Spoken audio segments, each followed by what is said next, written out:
গতকাল জলপেশ সংলগ্ন শ্রীলঙ্কা এলাকায় মর্মান্তিকভাবে একটি শিশু না ফেরার দেশে চলে যাওয়ায় শোকস্তব্ধ গোটা এলাকা।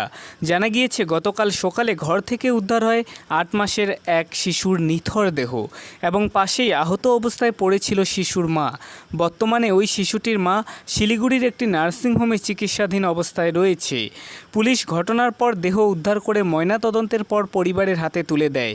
এদিকে দেহ বাড়িতে পৌঁছতেই কান্নায় ভেঙে পড়ে পাড়া প্রতিবেশী সহ পরিবারের সকলে।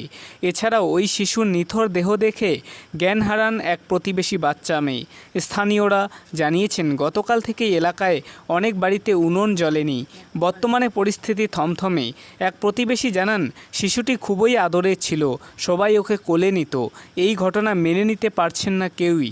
শিশুর ঠাকুরদা জানায় বাড়িতে কোনো রকম ঝামেলা ছিল না, কেন এরকম ঘটনা ঘটলো কিছুই বুঝতে পারছি না। রবীন্দ্রনাথ রায়। বললাম মলিনের কে হন আপনি? মিলের বাবা হয়। যে বাচ্চাটা মারা গেছে কে হন? দাদু? দাদু না, ঠাকুরদা। ঠাকুরদা। খাওয়া দাওয়া তো সঠিক নাই, আর শোকের তো এফার আছে বাচ্চাটা মারা যাওয়ার পর। একটাই না ছিল নাতি না? একটাই। তো এই কোনো রকম কোনো অসুবিধা ছিল, কোনো রকম ঝগড়াঝাটি ছিল বা ও কিছু তো ছিল? কিছুই বুঝতে পারলাম না।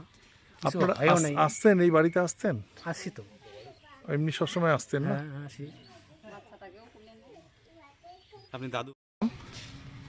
আমার নাম জয়ন্তী রায়। যে মারা গেছে কে হয় আপনার? আমার নাতনি হয়। নাতনি হয়। তো কালকে আপনারা আসছেন না আজকে আসছেন? এখানে ও এইটাই বাড়ি। বললাম কি কালকে থেকে কি উনান জ্বলছে, খাওয়া দাওয়া করছেন আপনারা? না, কালকে থেকে তো খাওয়া দাওয়া, কালকে তো কেউ খাইতে পারি নাই। বাচ্চাটাকে নিয়ে, বাচ্চাটাকে দেখি সবাই তো কান্নাকাটা শুরু করছে। কি করে রান্না করবো আর খাবো? বাচ্চাটা তো সবার কোলে থাকে না, বাচ্চাটাকে দেখে কেউ আমরা স্থির হয়ে থাকতে পারতেছি না। যখন কালকে নিয়ে গেল, রাত্রেবেলা নিয়ে গেল, তখন ওই যে সিদ্ধ ভাত রান্না করে একটু খাইলো। এখনো এই অবস্থা রান্না টান্না হয়নি? না, এখনো হয়নি। আপনার নাম? আমার নাম জয়ন্তী রায়। কি? আমার নাম আরতি রায়। তো আপনি যে মারা গেছে তার কে হন? আত্মীয়? ও আত্মীয় হই। মানে কি সম্পর্কে কি হন? যে বাচ্চাটা মারা গেছে ওর পিসি হই, আর ও ওর ননদ। তো আপনারা কোথা থেকে এসেছেন? আমাদের বাড়ি হচ্ছে জলপেশ শালতলি। আচ্ছা। তো বললাম যে এই যে অবস্থায় মানে আজকে কি রকম পরিস্থিতি আছে? পরিস্থিতি তো আগের মতোই এসে, বাড়িতে তো খাওয়া দাওয়া, উনান জ্বলছে না, খাওয়া দাওয়া হচ্ছে না।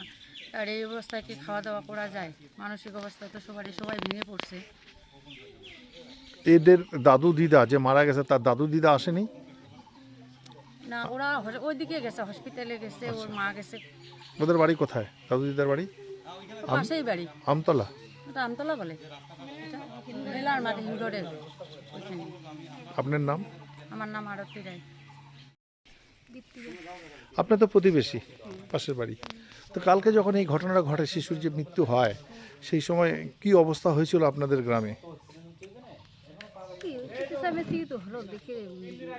এই আপনার মেয়ে? আমার মেয়ে যখন এই যে এরকম হয়ে গেল, তখন তো আমি ঘরে নিয়ে গেলাম।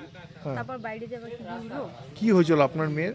মানে এই দেখে বাচ্চাটাকে দেখে বাচ্চাটাকে দেখি তো অজ্ঞান হয়ে গেছিল, মানে অসুস্থ ছিল কালকে থেকে অসুস্থ ছিল না। ডাক্তার দেখাচ্ছে? হ্যাঁ, আজকে ডাক্তার দেখাচ্ছে। মানে আপনারা সবাই মর্মাহত না?